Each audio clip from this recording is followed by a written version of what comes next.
السلام علیکم ورحمۃ اللہ وبرکاتہ۔ عزیز دوستو، ہم جس دور میں جی رہے ہیں وہ گزشتہ ادوار سے بہت مختلف ہے۔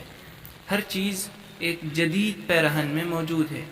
اب دیکھیے، سفر کا طریقہ کار پہلے سے کتنا جدا ہے، رہن سہن کتنا الگ ہے، پہناوا کتنا مختلف ہے، آلات ضروریات کس قدر جدید اور عجیب صورت میں ہے۔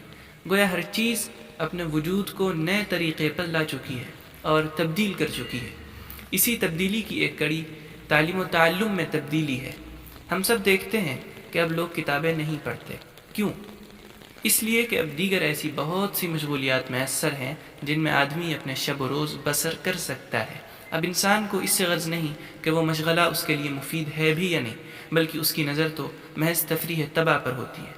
حالانکہ یہ زاویہ نگاہ آدمی کو تباہیوں اور بربادیوں کے گڑھے میں ڈھکیل سکتا ہے، کیونکہ تاریخ ہمیں بتاتی ہے کہ جو قوم اپنے اوقات فقط خوشگپیوں، دل لگیوں اور تفریح و تسکین میں بسر کرتی ہے اور اپنی زندگی میں تعلیم و تربیت شامل نہیں کرتی، اپنے وقت کو کارگر نہیں کرتی، تو وہ کبھی ترقی نہیں پا سکتی۔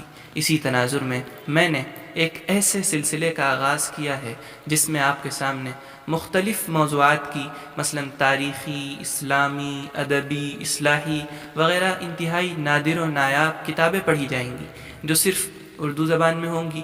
یہ کاوش اگر کامیاب ہو جاتی ہے تو انشاءاللہ قوم مسلم ترقی کے منازل طے کرے گی، جس سے آپ کا قیمتی وقت تو صحیح جگہ صرف ہوگا ہی، مزید آپ کی معلومات میں اضافہ ہوگا، ذہن میں وسعت پیدا ہوگی، تدبر و تفکر کی صلاحیت پروان چڑھے گی اور اردو زبان کی چاشنی سے بھی آپ کی سماعتیں آشنا ہوں گی۔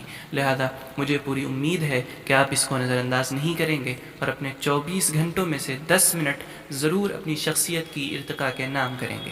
اگر آپ چاہتے ہیں کہ آپ کا کتاب کا کوئی صفحہ چھوٹنے نہ پائے تو سبسکرائب کریں ہمارے چینل کو اور اپنے تمام احباب کے ساتھ اس کو ارسال کریں تاکہ آپ بھی اس ملت کی خدمت میں حصہ لے سکیں۔ السلام علیکم ورحمۃ اللہ، جزاک اللہ۔